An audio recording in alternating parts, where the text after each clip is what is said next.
Hello, Kees. Rafael, nice to see you again, and thank you for having me in the show. It's the first time that we see each other, actually. We talked on the phone a few years ago. Yeah. That was about a hardware project I was working on. The company was called the Spino. So if people want to check out, that was like a crazy device, a crazy idea I had. I guess you see a lot of those. Yeah. We do get a lot of people who send in their great ideas that are gonna change the world. Yeah. So Spino LED, you can. It's still on YouTube. If anybody's curious. Like, I'm not sure I should be saying this, but well, it's a very fun demo video. So check it out. Okay. So Keesjan Engelen, you're CEO of Titoma. We are here in Taiwan in your office. Thanks for having me. Titoma, it stands for time to market. And basically, you help companies design and manufacture electronic products. Is that correct? Yeah, that's really correct. We help mostly companies from the US and from Europe do the whole design and prototyping, manufacturing, from a napkin sketch all the way to sending out the products. Okay. So you've been in Taiwan for 25 years? 25, yes. Only working in this industry? And even how did you first arrive here? What's your story? Oh, I came here. I stayed in France actually for about 8 months and learned the language there, and I really enjoyed that, meeting lots of new people. You never talked to me in French yet. Bah, ça va venir. Oh. So I really enjoyed that episode, and then I thought, well, I can do one up on that. So I decided to learn Chinese, and I talked with a guy who had studied both in Beijing and in Taipei, and he said, "Oh, you definitely should go to Taipei." So that's what I did. Okay, and so happy so far. I mean, that was just one guy telling you this. I mean, you could have said go to Hong Kong, go to Shanghai, but that was a but this is 25 years ago, and at that time, Beijing, it was really the education system there was really rote learning by heart, and you were not allowed to work while you studied, and you would have to live in a dorm and have a guard on your floor noting down what time you came in and out. So Taipei and it's proven true. More freedom in Taipei. That's what you're saying. Yeah, certainly, and it has worked out very well for me. Okay, all right. So tell us a bit more about Titoma. What do you do? Well, I started out initially doing just industrial design here in Taiwan. I started to represent a Dutch design firm. And so we helped local companies here, Acer and Mytech, design scanners and notebooks and PC cases. And also more international companies like Polaroid. And we worked on one of the very, very first tablets in the world that actually had won a best of Comdex in 99 or so, a long time ago. So a tablet, some kind of an iPad? An iPad avant la lettre. Mm-hmm. And one interesting thing there is that it was a very new device at the time, and they went around with their prototype, and they showed it to 100 different potential clients, and one client said, "Yeah, it's great, but you need to add this." And the other guy said, "Yeah, but it should be a bit bigger, and it should have a better screen that has backlight, and it should have a aluminum casing instead of plastic." And they said, okay. And they were well funded, so they did all that. Mm-hmm. And in the end, the problem was that all these wishes, they were added on to the feature list, and it became a really nice looking, but a really big, heavy unit. And you're sending a message here, right? Well, yeah, it was beautiful, but it to be honest, it didn't sell all that well because mm-hmm. it was perhaps a little bit ahead of its time. But That's very interesting. Also, now you see a lot of projects. I mean, all your clients, are working on different devices, and I guess you can see like other companies making mistakes, and that's also part of the value you bring. I guess all this experience and having too many features, maybe not being close enough to the market, what customers actually want, might be one of those mistakes. Yeah. If you're starting out with a new product, especially if you're a young new company, you really need to keep it simple. And it's hard enough as it is. And stick with your MVP, minimum value proposition. Do one thing really well for one particular target group, and make that happen, and make them really happy, and then the word will start spreading. But you can never be all things to all people. So if you make 80% of the people pretty happy, then you're already doing a very good job. Yeah, and you'll always be, as a second step, you'll be able to add more features and so on. But at the beginning, keep it simple. Yeah, and freeze your specs. Stop adding extra things. Like there's really a point where you have to say that is an excellent idea for the next generation, because that's what I hear a lot from startups, that they keep on making it even better. Yeah, but I read in a story that Steve Jobs, at the very last moment, he changed the screen from plastic to glass, and it worked. They got it done in 3 weeks. And yeah, but you didn't have 5 billion to spend, so that's what makes. Don't be Steve Jobs. That's what you think. No, like quite a few of the LinkedIn posts almost start like this. Not everybody is Steve Jobs. That's for sure. But let's go back. So 25 years ago, you first arrived in Taiwan. I'm just getting started in Taiwan. I've done on my French channel. I've done quite a few episodes about like Singapore, Shanghai, Tokyo, but I'm just getting started here. So I'd like to hear, how was Taiwan 25 years ago? Yeah, well, I think Taiwan hasn't changed as much as China has, for sure. So that there's not been a sea change of radically different. When I came, there were already quite a few foreigners, and the maybe thing even more, no? Or perhaps. Recently, I was told that at the time, the Brown line, the Brown MRT, the Brown subway line, I think that was built by a French company, and there was more French people at the time than now, and that was 20 years ago. So, yeah, I remember a friend of mine, classmate, and his landlord had said, "Here, look outside. There's the Brown line, very close to the metro." But she didn't say that it wasn't running yet, and so he had to wait another year for that.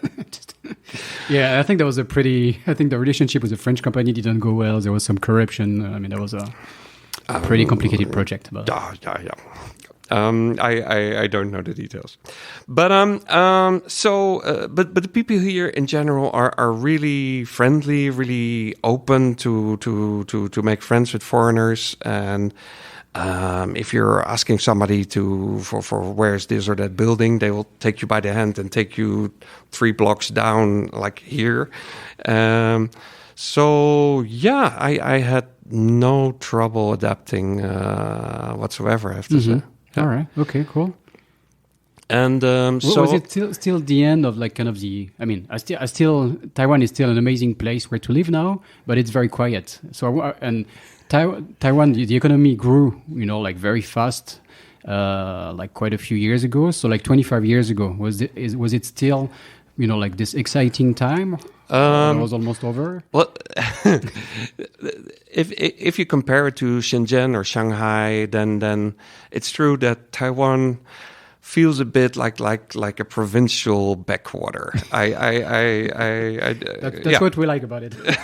and that's the nice thing. I mean, we're looking out over the Green Mountains here from the office. The funny thing is that right in the center of Taipei, you have the 101 Tower, and literally 6 minutes walk from that tower, you start walking up a hill. Yeah, Shangshan, the Elephant Mountain. Yeah, that's right. Yeah. So it's a very nice environment, very little air pollution, and yeah, it's less cosmopolitan, and people are not as super go, go, go, go, go. I mean, if you're walking in Hong Kong, everybody is in suit and tie, and everybody is running through the streets. Hong Kong is a bit too stressful. So that's very extreme. So, I talked with a French engineer actually, and he said, "Yeah, I know the salaries in Taipei maybe not as high as in Shanghai, but qualité de vie is a lot better." And I've always enjoyed it a lot. Okay, great. And so I went to I took Chinese classes about 9 months full time. And after that, I continued doing evening classes and started working. And I worked in a stockbroker company for like 9 months or so.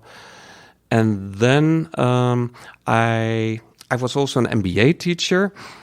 And one of the guys in the class, his father had invented the Bing golf. What is that? You don't know the Bing golf. The Bing golf, it's a combination of bingo and golf. Right. And so it sounds interesting. It's a golf club with a tennis racket at the end. So you have I'm trying to picture this. Okay. 5 times as much chance of hitting that ball. So if you want to preserve face, that's a very important thing here in Asia. So I became, because I was the marketing professor, I became the global marketing manager for Bing Golf. That was my first job here. And I've been demonstrating the Bing Golf in Tokyo and in Singapore and in Netherlands wow. with very little success. Okay. I was impressed. But yeah, it unfortunately was not selling all that well. So you did quite a few different things. I mean, that's what is cool about living here in Asia, is that as a foreigner, it's kind of an adventure. You have different opportunities. Yeah. It was interesting. I was interviewing for that job to be a MBA teacher, and I was just out of university, and so I called them up and they said, "Well, we told you we would call you back if we had a result, and we haven't. But why don't you come in again on Wednesday?" And I came there again on Wednesday, and they said, "Okay, so Sunday the course starts. So this is the book, and so which chapters will you be teaching on Sunday?" So that's how I guess they wanted like a white face, like you. Yeah, you're a foreigner, which was he's white, he speaks English. That's more than enough, Yeah. So at 24, I was teaching. But you did it. I mean, like, because you're joking. But I guess it was a bit stressful, and you seem to be a serious guy. So I guess you tried to do it right. I looked very serious. Yes. Yeah. Okay. Yeah. But I felt very important because I had to fly to Taichung with an airplane to teach my course there, and there were accountants, like a guy who was managing a chain of accounting offices, and I had to teach him how to do business. It was pretty interesting. Did you use a bingo golf as an example? No, not yet. So. And then after my mother had read in the newspaper that a Dutch design boss, he said, "Yeah, well, the thing is, all products are now made in Taiwan these days, and we as product designers, we really should open an office there." And so next time I was in Holland, I gave him a call. Next morning, I was there in his office, and he said, "Well, here's a stack with brochures. Go and sell design. Go." And what does it cost? Well, yeah. What does a trip to Africa cost? It depends. So okay, I went to sell design. And that went well. We built it out to a team of international designers from France, Germany, England, the US. So very international. So there was product design, industrial design? Yeah. So and looking at what, like Taiwanese customers, or who was your target? We were doing the styling of products, industrial design, and so for the local companies like Acer and Mytech, and also for international companies such as Polaroid and that tablet company that I mentioned, and Gateway. Yeah, and I did that for about 5.5 years. So kind of an entrepreneur job. I mean, before starting your own company. Yeah, and I can really recommend to people who want to start up their own company you need to learn the business and because there's a lot of stuff to learn and basically I was managing the office here. And I had to hire people, I had to lay off people when it didn't work out, sign the rent and find clients, the most important thing, I think. And I had my boss in Holland who was coaching me, teaching me, and so that was and you're getting a salary as well. So yeah. So it's learning the business while getting paid. So in that sense, it worked out very well. I'm asking this question because I'm finding out that quite a lot of people listen to the podcast because, they have a job here. For example, a friend in Taiwan is a designer, he might be listening to this episode. Yeah. And, he's got this idea. Maybe one day I will start my business. But now, I've got a job. I'm working for this company here in Taiwan.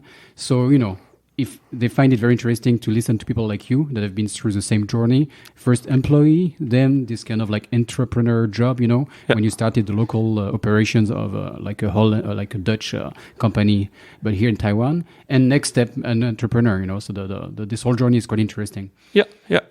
And so, I mean, there's a lot of stuff to learn, how to set up a legal entity and...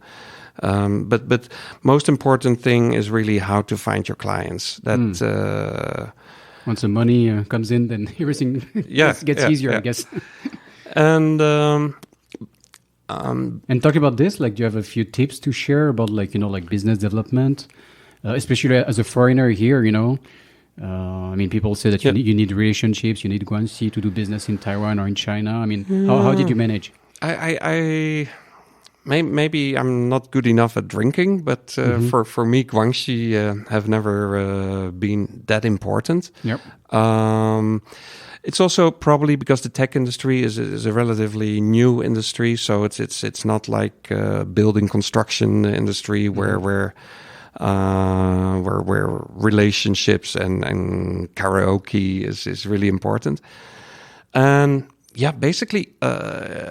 I had my PowerPoint presenting the company, and I learned how to say all that in Chinese. And so you do it in Chinese? Yeah. Okay. Because selling in Chinese is hard, especially like the sales pitch.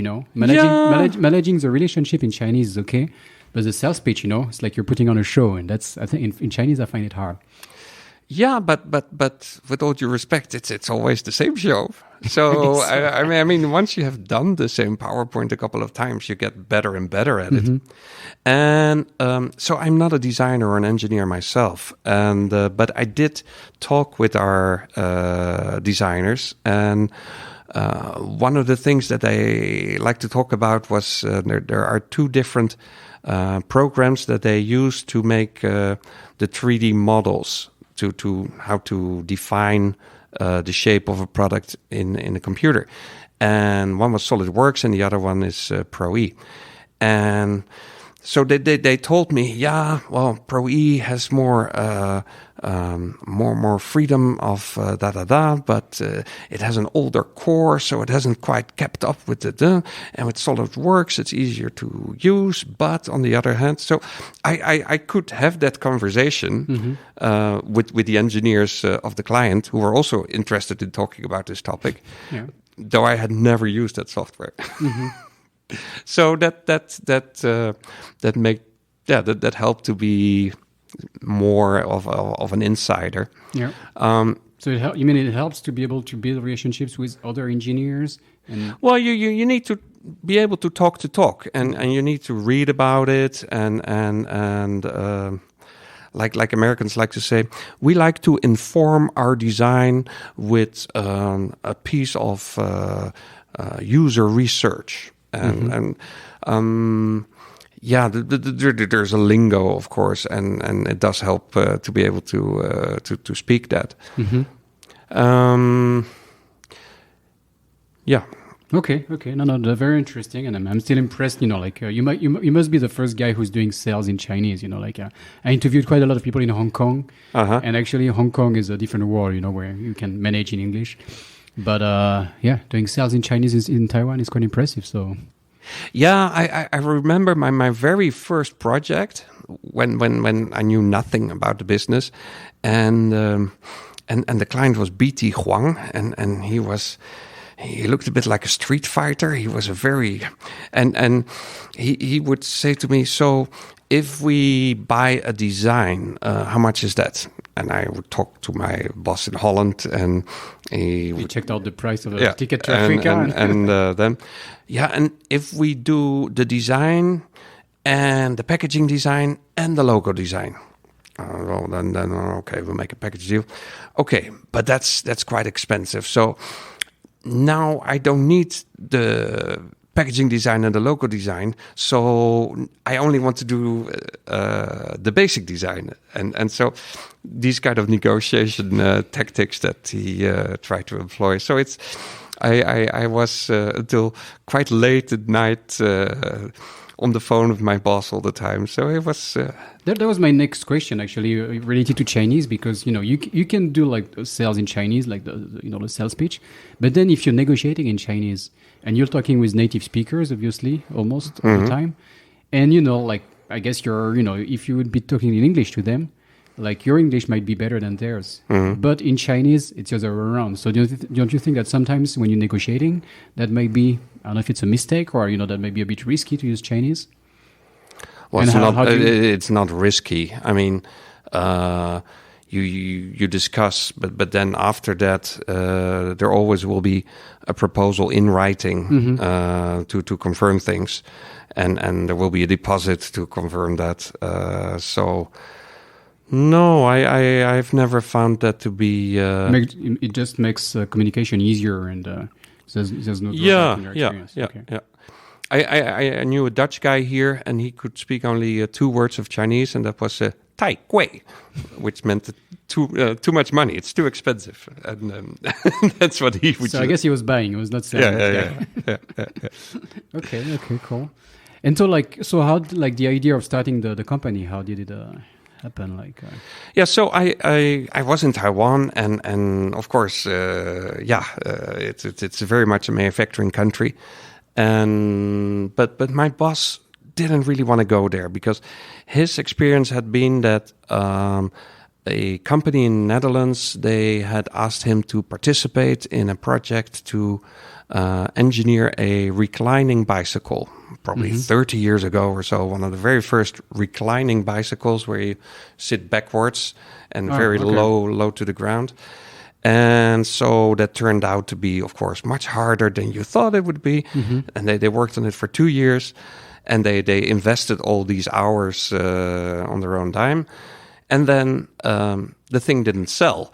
So, and then he had to go to the US and try to sell that bicycle, and it didn't sell, and so he had been very traumatized by this and said, never manufacturing again.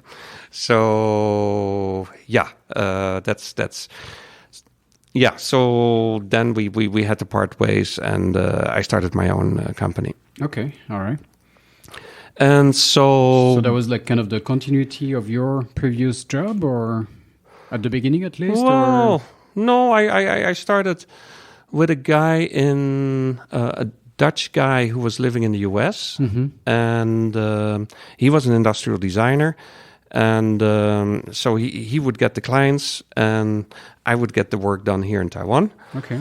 And but we talked for like half a year, but nothing happened. The clients didn't come, and then I found out that he was actually working on 2 other business plans as well.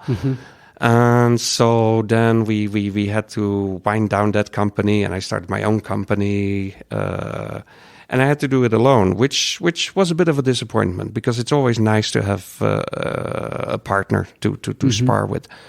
And it's hard to be alone. I mean, you don't have any feedback, and you're like, taking decisions alone. That's yeah. But if you succeed in the end, you've got the whole company, which is the good thing. But the process is pretty hard.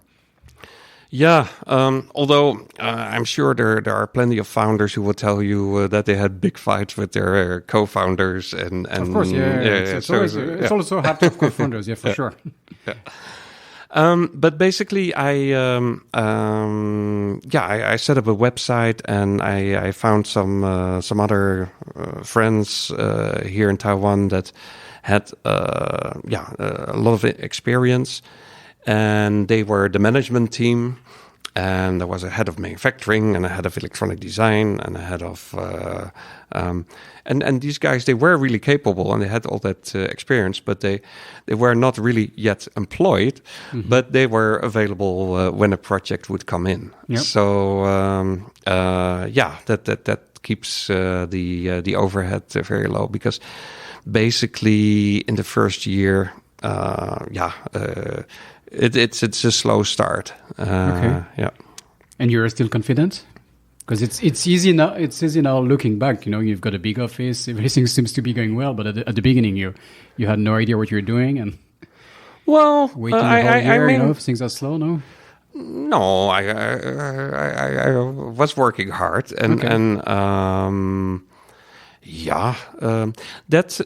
I started very early on with AdWords, Google AdWords advertisements, and at that time it was like 15 cents or so for an advertisement, and that worked out really well, and so that's how I got people from all over the world basically to contact us. And that slowly grew. So it went pretty well. Okay, all right. So to explain maybe a little bit more in details what you do, maybe we can give a few examples.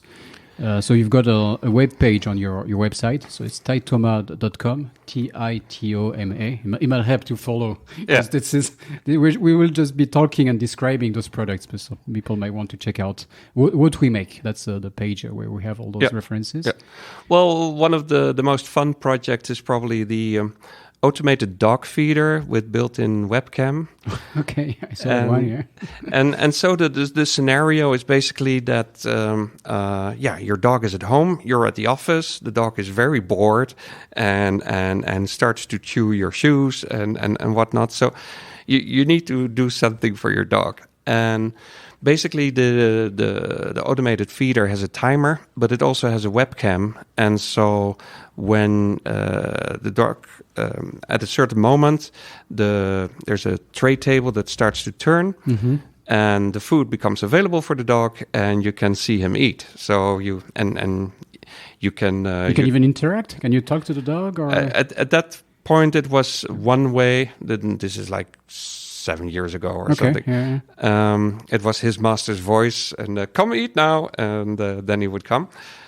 And you could record your own voice, so that okay, that's cool. Yeah. And and the client had said that he had a couple of really big Labrador dogs, and he wanted to make sure that the dog feeder was Labrador proof, and because he had used other feeders before, and his dogs would just smash over that feeder and get all the food. So we made something that was pretty big and very flat. It's a bit like a flat mouse, and so it was completely unturnoverable. All right. Which was a great design for what we were told to do. But then later we found out that the best sales channel for him was Amazon, and that means that they all had to be shipped. and they had become like sort of outsized boxes, really quite a large feeder. And that made the whole unit more expensive. And we were the first product of this kind on the market, but then later, there are quite a few ones. Even here in Taiwan, there are there's a lot of. But this is a good point. When you come up with a new device, the thing that now obviously like e-commerce, will be a big part of your business, and how you're going to ship it. The size of your package, the weight. Yeah. Like even like the ratio between the value of your device and the weight or the cost of shipping is something that you might want to take into consideration at the beginning. So that's I think that's a good tip. Yeah, certainly. There is design for manufacturing. That is of course that is behind everything that we do, because we are here in Taiwan and China. So manufacturing considerations are always on our mind. But design for Amazon, design for shipping is another very important consideration. Yeah. So quite a few other examples. I see like this pretty cool like Facebook like counter. Yeah. Is this a French company? Or? Yeah, it was for a French company. I think I met those guys, yeah. So it's one of those devices that you see like in restaurants and bars that will like count all the Facebook or Twitter likes that you get in your restaurant. And it's display it on the device. Yeah. It works like a very old-fashioned alarm clock with flaps. It's called. I thought about like the flap board. it, I thought like more like in train stations. Like the board. That's same kind of system. Yeah. Correct. It's the same kind of system, and so basically it counts the likes. And so you're in this restaurant, and you type on your phone "I like," and then 7 digits, and it's +1. And so there is audio, visual feedback for the liker to stimulate others in the restaurant to do that same trick. Yeah, pretty cool device. Yeah, I've seen it in a few restaurants. I don't know to what extent it was successful, but at least the concept is cool. Yeah. It's okay. Yeah. There's like this laser thing, that was a very cool design. It looks like a ball, but there's like a laser that comes out. Yeah, it's a laser light that there's a grid in front of it, and it spreads a whole laser, lots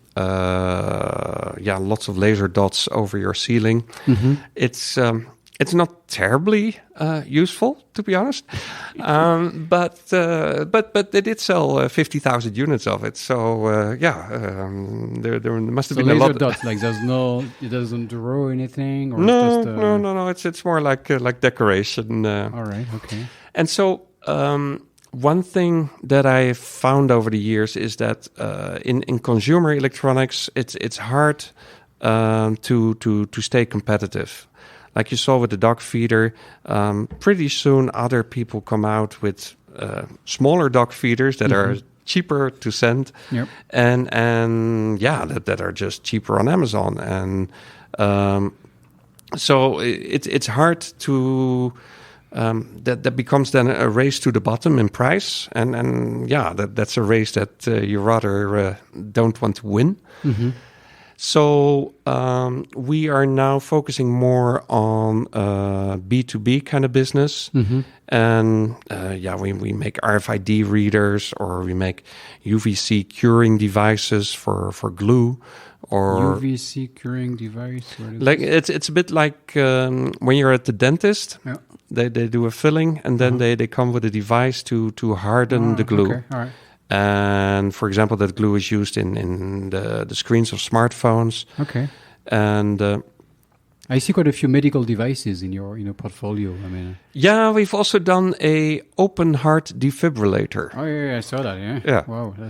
So that is basically you saw open the chest. Yeah. You do what you need to do on the heart, and then you take our defibrillator and go ka-jung to kickstart the heart to go again. Wow! How do you test this device? It was tested on pig hearts, but we didn't do the testing here. Okay, all right.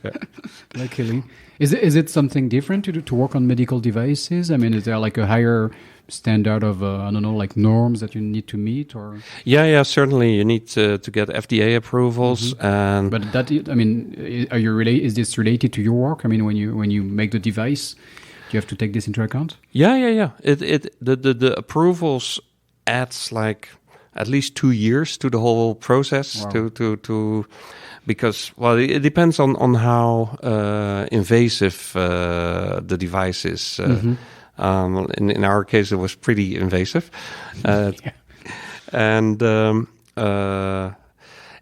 yeah, you need, in the design process, you need to really have a much more thorough design. You need to keep a design book, and you need to log all your decisions and why did you take the decision, so that everything is traceable.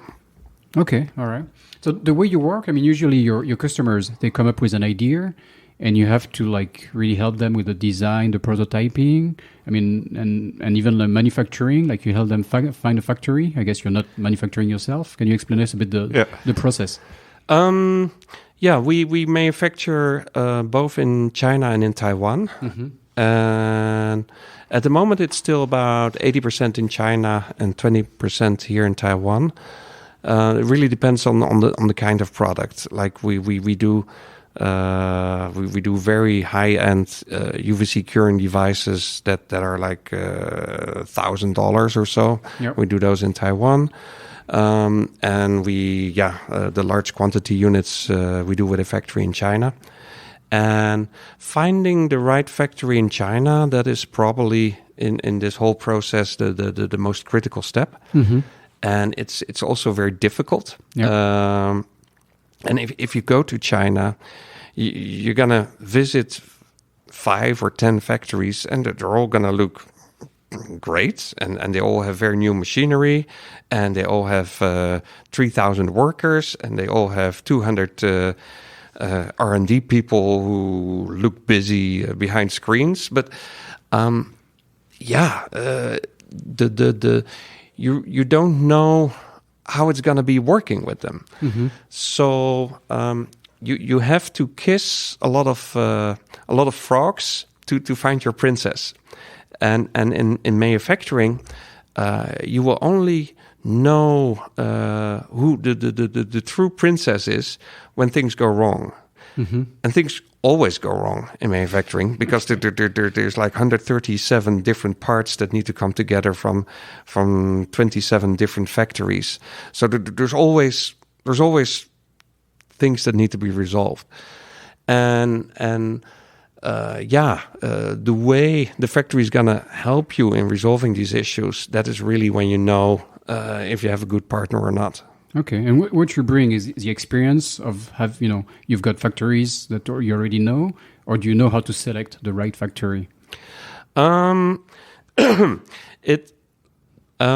We in the beginning we went through many different frogs, and finally we found a small factory in Shenzhen. It's just 2 production lines. It's really not impressive. If I take customers there, it's okay. It's a production line. That's it.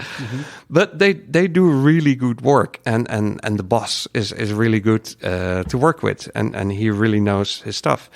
And if needed, we exchange emails 12 times a day. And that is what really makes a successful product introduction. And so not so much the size or the equipment, and so it's just a question of trial. Well, trial and error is a very painful process. So if you can ask friends who are doing something, if they have factories they can recommend, then certainly that is very valuable. And then they will make the introduction, and that introduction is also valuable because if the client already is doing a lot of work with the factory, then that factory cannot screw the guy who's been introduced, because he will come back. So that's relationships, that's That's Guanxi in a way. the Guanxi. So that is very valuable. The other thing is that it's important to build a long-term relation with the factory and not jump around all the time, because if you work with a new factory, then that factory probably will think, well, I'm probably one of the 10 factories quoting on this project. So we'll put in a quick quote, and we make it pretty low, and let's just entice the client, get a deposit, and then we'll worry about the details later. And the problem that you get, of course, is that you get a quote from the factory, and then you want to sell it to your final customers, but if that quote that you got from the factory is based on just guesswork, then you really get into trouble. And you start working with the factory, and then actually, they make changes, and you're already stuck because you're investing time on this project with this one factory. So I guess it gets complicated. Yeah. Well, you want them to invest their time in really researching your project and helping to optimize it, and to suggest why don't you use this component instead of that one, because there's much more availability, the lead times are much shorter, and the price is better, and I know the vendor myself, so we're not going to have trouble, whereas the other one needs to be imported from Korea, and that kind of stuff. And they really help you optimize, but they're only going to invest that kind of effort if they know 80% sure that they're going to get that order. And that kind of a relation only builds over time. And that's what you bring, basically. I mean, you've got this relationship already going on with the factory, so you bring this to your customers. But coming to all those little adjustments that you can make, and those tiny innovations that you just mentioned, how does it work? Because one factory might be working with several different clients that might even be competitors, and I guess if you find this good idea, your competitors might benefit from it if it's with the same factory. So how do you make sure that your secrets are well kept? Yeah. I read this on your blog, actually. There's a lot of information on your blog, so I'm sure you have a right answer. Yeah. Well, there's basically, in China, Taiwan, there's two different types of factories. There are the ODMs, and they have their own designs. So it's original design manufacturer, right? Yeah, correct. And then we've got OEM. Yeah, that's original equipment manufacturing. So what's the difference? Yeah. Knowing that sometimes people use, again, words randomly. So OEM used to mean a company like IBM, which is the brand owner, and they would subcontract out the work to a factory. And ODM is really a company that comes with its own design. And for example, there's a company here in Taiwan, Compel, that you have never heard of, and they make notebooks, and they will design a plain vanilla looking notebook, and they go and sit on the trade show, and they say, "Look, it's a notebook, and it works." And and then Mr. Toshiba and Mr. Siemens and Mr.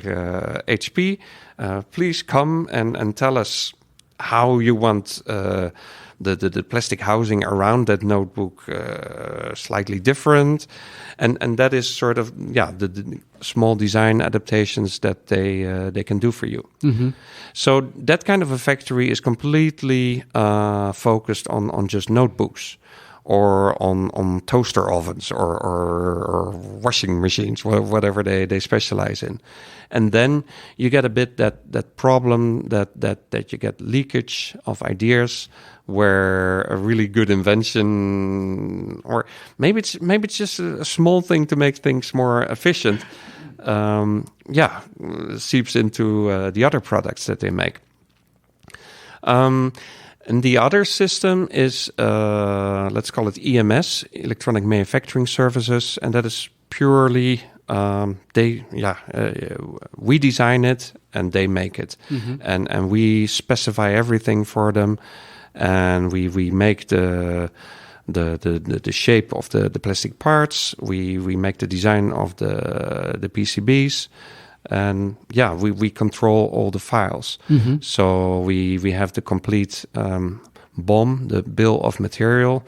That is basically the Excel list with all the different components and what they cost. And that means that if you control all these files and you ever get into trouble with the factory, then you can take your files and probably also the injection molds and go to a different factory. And that fact alone, that you are able to walk away, gives you a lot of negotiation power, and that keeps everybody very honest. And the danger that you have with the ODM story is that the client, they buy their complete design from that toaster oven company, and perhaps they have worked for half a year to optimize the design, and they've paid for custom injection molds, and they have built a whole brand, and and then suddenly the factory says, I'm very sorry, but the price is up 20% now, and then it's completely unacceptable. I'm gonna go to your competitor. Okay, but you're stuck. Yeah, because so keep your freedom. I mean, like they're gonna say, well, this toaster oven or this notebook, this is the result of 10 years of development in notebook design, and we got them better and better and better over the years, and we're never gonna give those files to you, because we only make like 3% change in the cosmetics for you. So you can take the injection molds to make the outside plastic housings, but the files of the electronics, and especially the firmware, sort of the software that goes into a device, you're never going to get that out of an ODM factory. Okay. And I wanted to ask you about like the whole ecosystem, because we mentioned like OEM, ODM. We're right next to Acer, actually. We're just a few meters away from. Yes, right behind me, actually, a huge building that I didn't see, the Acer HQ, because you've got a few brands like Acer, HTC, Asus. Those are the big ones, and then you've got all those companies that like people might know, Foxconn, which is quite famous because of Apple. But then you have so many Taiwanese factories that are just like designing and manufacturing, and we don't really know those brands. So can you tell us a bit more about this ecosystem and this strategy made by those Taiwanese companies not to develop so much brands? What do you think? Yeah, I think the Taiwanese are there's a couple of Taiwanese brands, like you just mentioned them, but there's not that many, and a lot of Taiwanese companies are really quite reluctant to invest a lot of money in brands, because it's something very intangible, and they would rather invest their money in a factory, or like TSMC, they like to invest in new fabs. I heard from a vice president of Acer. They said, we're sponsoring the Olympics, but it's costing $50 million. But are we going to sell more notebooks? I don't know. And so they also. So there might be something with the culture, like I do think dealing with this kind of abstract thing, and they have, I think, less of a maybe a small local market, because that is also something. China with a similar culture. You can see brands like Huawei, that are investing heavily abroad, But maybe, I don't know, when they get started at home, they already have like this huge Chinese market. I don't know if it... That's a big home market. That helps building the brand, at least, getting started. For the US, it works as well. And you did mention TSMC, I did like a whole episode that you did listen about with Pascal Viau, like an expert of semiconductors on the French channel. And TSMC is an interesting example because it's a slightly different industry, but it's basically a factory that managed to beat like the brands like Intel. Yeah. So TSMC makes ICs, and they make chips, the chips. Like the Pentiums and the chips that power your smartphones, and they physically produce about more than half of all the ICs in the world, and they're really good at that. And the other two larger factories are Intel and Samsung, but they both have their own brand. So Apple is not so happy to have their latest secret IC design made by Samsung. And with Qualcomm and so that is the good thing about working with an ODM like TSMC. They are a pure play. They don't have their own brand. They are purely a service company. You can be sure that they're not gonna go against you. And what was interesting, for example, I talked with the design manager of Compal, which is a big notebook maker, and they make notebooks for 9 out of the top 10 brands in notebooks. Wow. And which is insane, and nobody knows this company. and so he knows the roadmaps, like what kind of models all these brands are gonna bring out in the next 3 years.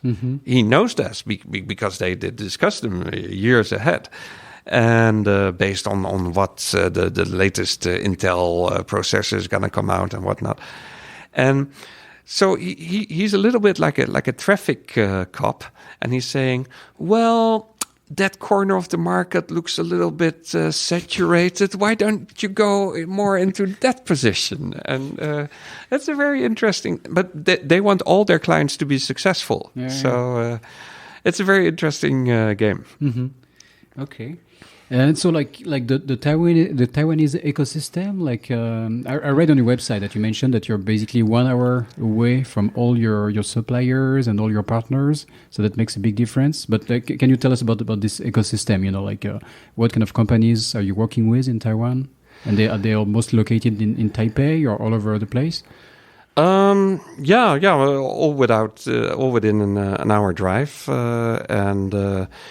we are here in a complex where there are like 700 small companies in these 4 buildings. So that's quite convenient as well. Is this kind of like the Acer ecosystem? Like Acer is like the big player on here? Not necessarily. It's just all independent companies, but there's a lot of components and a lot of component designers, a lot of IC designers in Taiwan.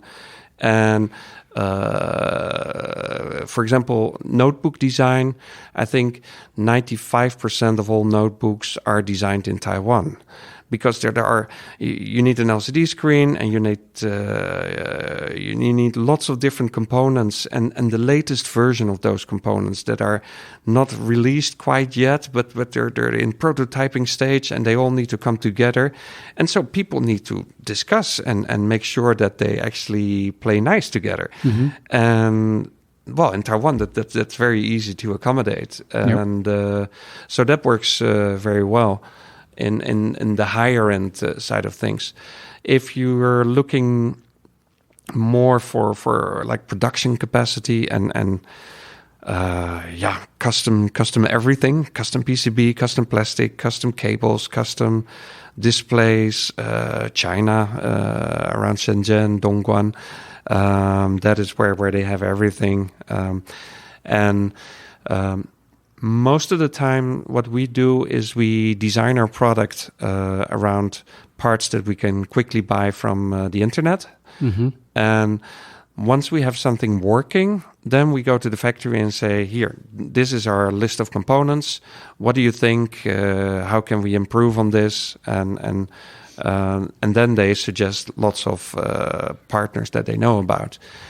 And they improve with parts that are like cheaper or more performant or better value for money in general. Okay. Like you have connectors that are from an American brand, and you have connectors that are from a Chinese brand that do the exact same thing, that are used perhaps once in their lifetime, and that are a third of the cost. Okay. And so if you have 7 of those connectors in your... there's a lot of stuff like that. And we really feel that if you're going to design an electronic device, the cost of it is for, say, 70% decided by what electronic components go into it. And the ecosystem in China and Taiwan is really unparalleled still in the rest of the world, and it's not going to be in Vietnam or in Malaysia, or they have You've got a whole article about this where you make a very detailed comparison. So it's not only Taiwan and China, but also Malaysia, India, Vietnam. Are those countries an option for, like some? Is there like one given type of project where it might make sense to go to Vietnam or India, or you say no, stay to China and Taiwan? That's it. It depends. Your article is much more detailed. So, but it depends who you are. Yeah. If you are Samsung, then you're going to build a new smartphone factory in India. You're going to get a subsidy of $2 billion or so to start with.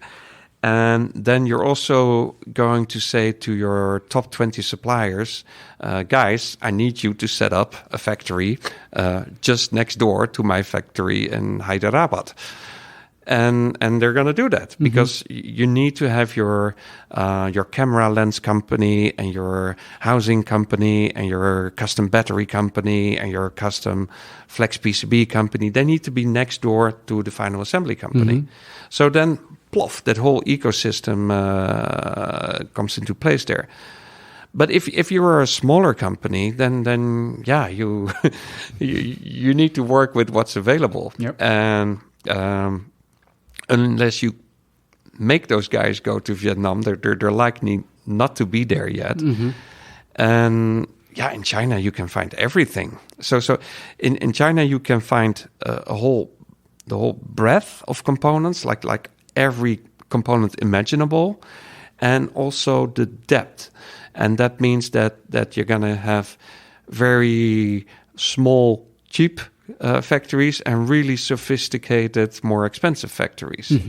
And so you in the beginning, when you're designing your project, you don't know yet exactly which components you're going to need. And if you're working with one display factory and it's not working out because they're too slow or they cannot get it to work or they make mistakes all the time, then you just switch to the guy next door. And he's going to be 20 minutes drive further away. And so that keeps everybody in the Shenzhen ecosystem really sharp. There's a very tight competition on not just on price, but also on delivery times and on helpfulness and speed and being willing to accept a minimum order of just 1,000 pieces. You don't have that in any other country, and so it's quite unique, and it's not going to. I think it will take 5 or 10 years for that to be, and it's probably going to be spread out over a number of countries. Because Vietnam is pretty small. Like people talk about Vietnam. It's been quite a few years, and I'm not talking about only electronics, but more in general. Like production is moving to Vietnam. But if you look at the numbers, the last time I checked it out, like the GDP of Vietnam equals the GDP of a small Chinese province. It's basically at the size of Tibet. If you look at the GDP, or slightly above, but really like the bottom of the list. So then it's like, is this small province going to compete with China as a whole? It's like, it's interesting to look at it from this perspective, I think. Yeah. But it is true that there's a lot of backlash and the past couple of years, the policies coming out of Beijing have not always been very well received, and for good reasons. And so a lot of people are trying to move away from China. And so that's a good point here. I think one of your fellow Dutch, a Dutch guy I know was telling me, like, you have to be careful if you're interviewing all those people in China. Doing business in China is great, but now I think it's not only about business. You have to take into consideration other aspects. Yeah, and of course, a practical point is the import taxes. We have a client from Australia who was manufacturing in China and asked us to bring over production to Taiwan. So on the cost side, I do think that your components that they continue to need to come from China.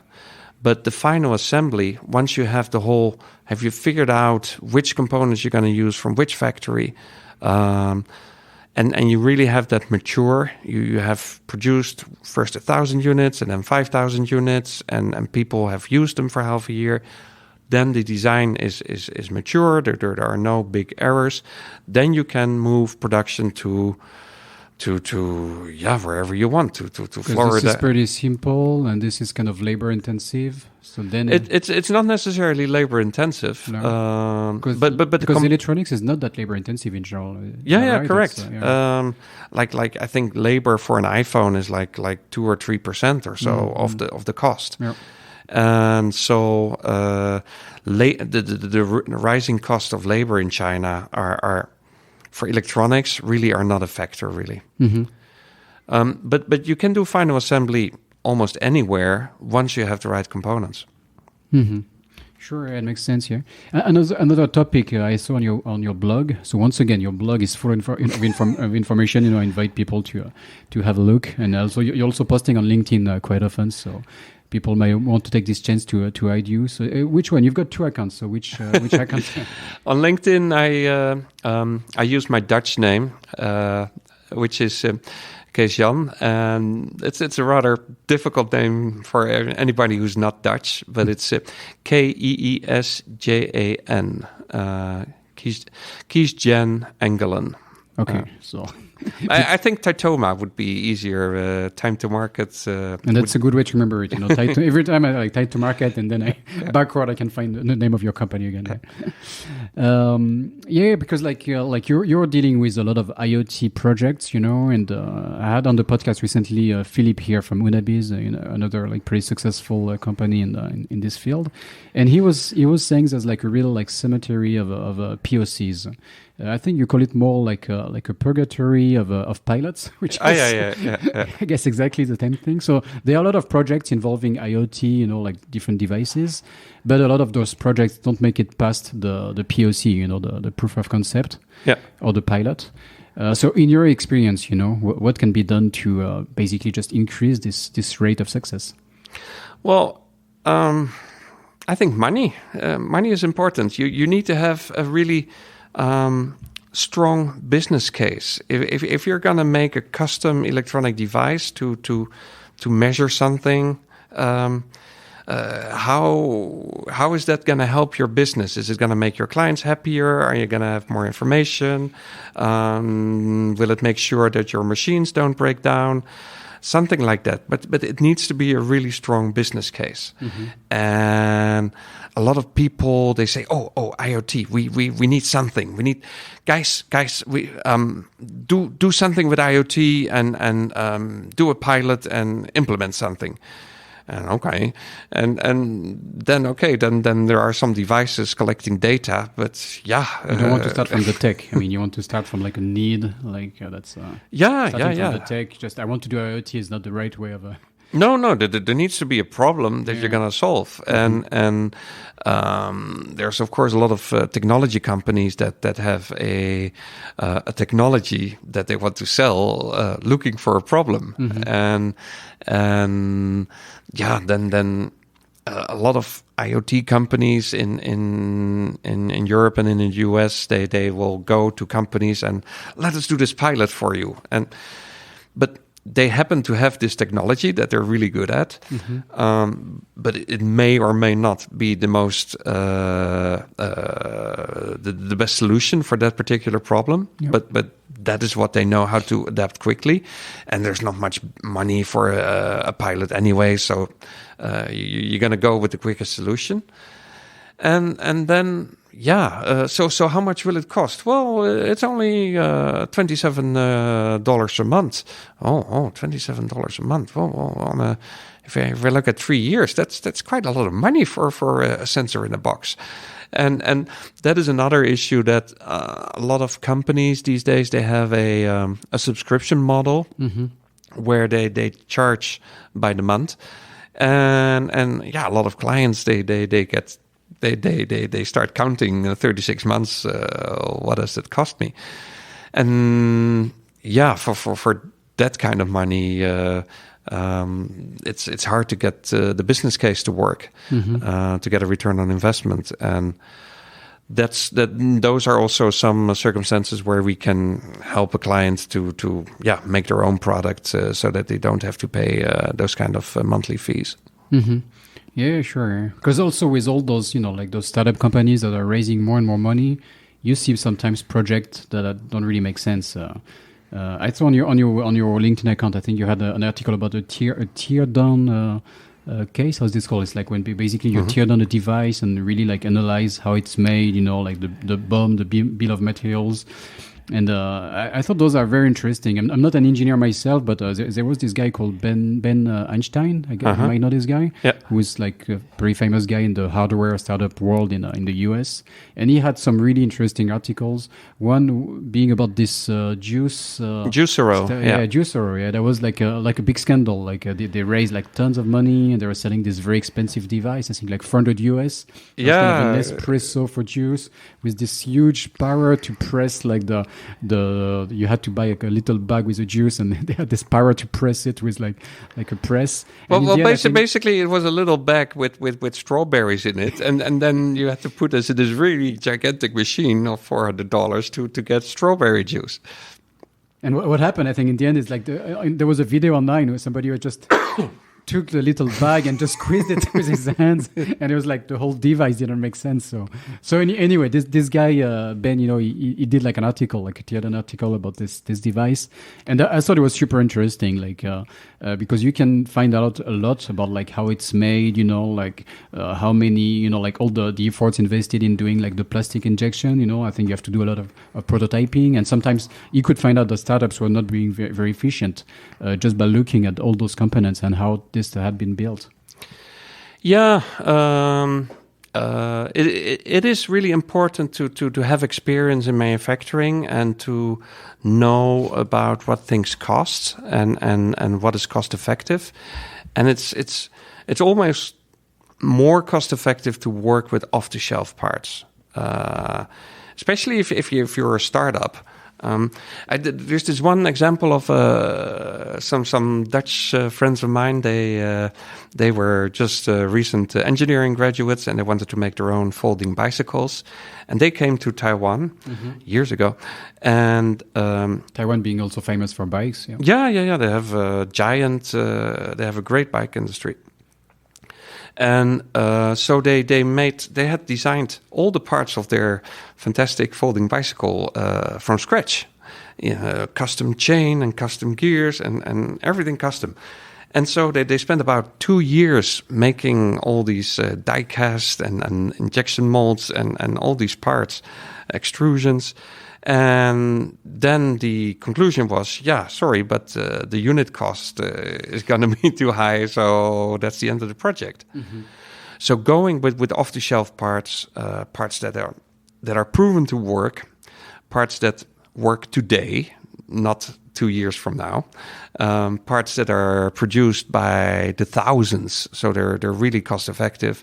Parts that have been produced for 5 years, so they're not going to have problems, because every part is a new product. Every part that you design from new is a new product. It's going to have a prototype. It's going to have its own teething problems that need to be adjusted. And if you're building a new product, it's like adding up like different prototypes together. Yeah. It more and more complex, and engineers will call that stacking tolerances. So like if you have a stack of